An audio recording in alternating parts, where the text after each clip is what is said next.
Welcome back to Olympus Critics. Make sure you like and subscribe to the channel. This is episode 2, season 2 of From. And like I said, the casualties went up a notch in my last episode review. If you didn't check it out, make sure you go check it out. Please subscribe to the channel. See a lot of you guys coming on back to this channel but ain't subscribed. And go on ahead and hit that subscribe button. Show some love. If you like what you see, hey, come be a part of the family. But let's get back to this episode. Now, we start off with Boyd, and it wasn't what I was expecting. I really thought we was going to get more information about the place where they hit. I call it Purgatory. And he meets the guy, the old guy he's chained up, who helped him get out of the well. And his name is Martin. He even finds out that he's a fellow Marine. And Martin, he kind of said some stuff which I thought Boyd should have probably really dived into asking him, even though they didn't have much time, because the stuff that he was just saying, he was telling Boyd was talking about the monsters, and Martin was saying that the monsters are not really the problem. It's whoever he said is coming, who is like put him in these chains. He seems like he's been there for a very long time, probably longer than Victor has been there. And it seems like more people have been chained up and died off by old age. And I'm just wondering, how is he still alive, like chained up like that? And who are these people that he speaks of that are worse than the monsters? Because he says they're just the tip of the spear, referring to the monsters. Whoever these people are far worse. Is it something dealing with the child in white? His group of people that's probably been torturing Sarah, who we have not even seen this season yet. It's only been 2 episodes, but we haven't even found out who has been talking to Sarah. It seems like some other entity other than the little boy in white has been talking to Sarah, making her, take out innocent people that she did in season 1. But Boyd didn't really dive into that. He was too busy trying to help the man, which the man showed gratitude. He said it was a long time since somebody showed him kindness. So Boyd actually was doing a good deed, but I just wanted him to ask more questions about where they were, because I do think he had valuable intel on how to get up out of that place, or maybe at least how to fight back against the monsters at least. But time was running out. He tried to get him out. The guy eventually looks like he died off, but he did pass something on to Boyd. But before that, he did mention Boyd's wife, Abby. And he even mentioned is it a dream? And it freaked Boyd out. I would have been freaked out. How did he know about that? What she was saying, because that place drove her crazy. So now when Boyd walks out of the place, when the man passes him his blood, which we'll get more into that, when he walks out the door, the whole place just vanishes, like it wasn't even there. And he's back where he's in the woods. And we'll come back to that. I was just getting into him and Martin. That was an interesting conversation between the two. We go back to the town. Like I said, casualties were going to happen, and we see the people who Kenny and Donna was trying to help. They're scattered across the town, and night has fallen. Donna, we get in the diner. Donna's trying to get everybody calm. They had to use force, and I can't really blame Donna. She's trying to help these people. She's trying to save their lives, but they don't know what's going on. So it happened. Her and Kenny had to do what was necessary. We go in the back. We see Kristen and Mary, her lover, and she's pissed at Mary. She's accusing her of, being literally what was it, like 22 miles away or something like that, if I'm not mistaken. And she's been grieving with her parents, because they thought she was probably, a goner, dead. And to come to find out, she's only like I would think it was 2 hours away. I think it wasn't 22 miles. I think it was 2 hours away. And she's in this town, and I already knew what was gonna pop in her head. She thought it was a cult. I already knew. She probably thought Christy was part of a cult, but she doesn't fully understand what's going on. But Christy already knows she's gonna find out, especially at night. And so, Christy, she tries to calm her down, tell her what's going on. eventually it will come around and she'll get a better understanding of what's going on. We already know she's gonna understand why Christy was gone for so long, for those 6 months. And so we get to Fatima and Ellis. Fatima, poor Fatima. I mean, she was on one in this episode. She was on one.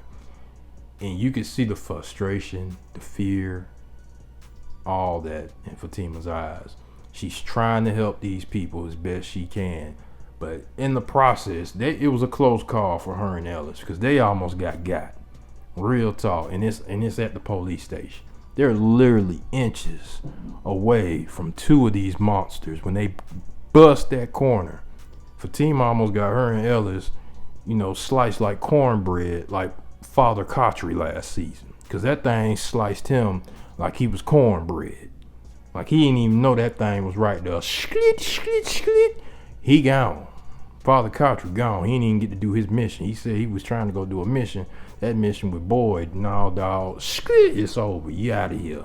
And that almost happened. Fatima almost got them toe up on that one. I thought Ellis was probably about to get, physically harmed by these things. How close they bust that corner on them.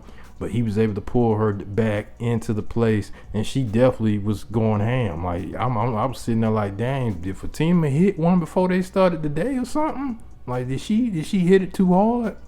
Like really, what was going on? So he's trying to get her to calm down. She's trying to go back out there and save these people, which is understandable. She's a caring person. But I think she was actually going through a mental break at the same time. She's seeing these people. They don't know what's going on. They thinking these monsters are regular people. They finna get sliced like cornbread, which did happen. Then you got these two monsters sitting in front of the door, taunting her. She can't take it. Ellis, he's trying to calm her down. I literally thought Ellis was about to lock her up somewhere because she was just banging on the windows. He's talking to these monsters. She's trying to go back outside. I thought Ellis was about to put her in somewhere and just lock her up. Just lock her in the jail cell. Like, that's what I would have did. She was acting a fool.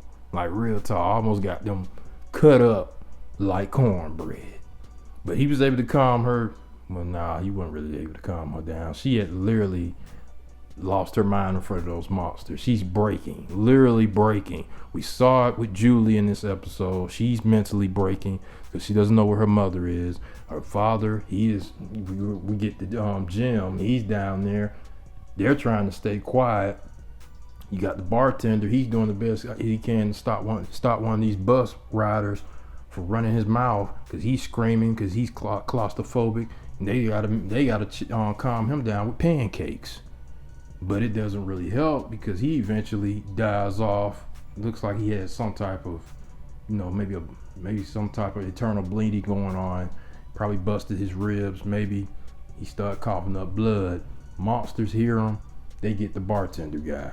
Jim, I don't know how Jim survived. I guess we'll find out in the next episode how he survived. But Julie, she hears the commotion going on. And before Julie was panicking, you got the a-hole guy from last episode who got thrown. Old boy threw up on him. Elton threw up on him.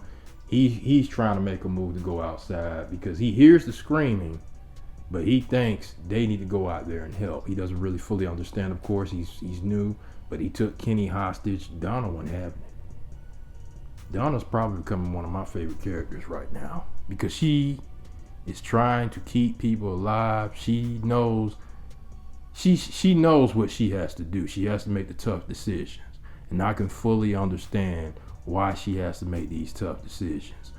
And this guy, she was about to blow his head off. Like real talk. She was about to let him take Kenny out there. Kenny already knew. If he took him out there, split cornbread time. Sliced cornbread time. But they was able to one of the monsters, it had to be one of the monsters that tapped on the glass to distract him for Donna and Kenny to act, for Kenny to get loose, Donna to knock him out. But she did what she needed to do to protect these people. And Julie, because Julie, like I said, she was losing her mind. You got Fatima and Julie. That may be foreshadowing something between these two. which they did build a rapport in season 1. I think that will have an effect on both of these two, because they both was losing their minds at the same time. One was trying to help people, but the monsters was just going ham. She felt helpless. Julie felt helpless because she couldn't go help her dad. She hears one of the bartender guy getting towed up down there. I think that's foreshadowing something with these two during this season. We're gonna find out. But we get to Tabitha and Victor. Tabitha and Victor, they're out in the open. They get to one of his hideouts in a trailer. It looks like, I think it was a truck trailer. Get there, but there is no little what it is, little rock thing. They don't have the little rock thing. So they got to be quiet for the whole night. But eventually, they meet up with Boyd. Boyd finds it. He was hiding out from the monsters in the forest because he got teleported in the forest after he opened that door. He meets up with Victor and them. But you also see Elton, the kid from last episode who was acting really, really funny, and he had a dream about this place. We need to find out what he knows, what he dreamed about. He on that Sarah-ism. That's why I call it Sarah-ism. He better not go crazy like Sarah. That's why Victor said he doesn't trust him. What if he starts acting like Sarah last season? If you remember what Sarah was doing last season, what if he takes it up a notch? Because he's new. I don't even think he can take it. Real talk, I don't even think he can take it. I think he's going to do something what Sarah was doing. Probably go up a notch. We're going to see. We're going to see, because things is really getting interesting. This is by far one of my favorite episodes of this entire series, because it was creepy. I did not want this episode to end at all. Did not want it to end, because I enjoyed every bit of it. What we saw, it was horrific moments. I mean, when that monster went on that bus and those old people was hiding on that bus, and he went back there, and you already know, sliced cornbread time. And then when they got back, when daybreak hit, I still don't know how Jim survived. That thing should have hurt him. He was close by, but it spared him. He should have been taken out, but he was still alive. We was able to see the bus driver. The bus driver, she looks like she's about to have a panic attack, because she sees the old people that monster took out, and now she understands why they had them up in that diner for so long overnight. And I'm sorry if the light's dimming. We'll have to wrap this up soon, but overall, I really enjoyed this episode. I just want to know more about this Elton guy. And where the heck is Sarah? We have not seen Sarah for 2 episodes.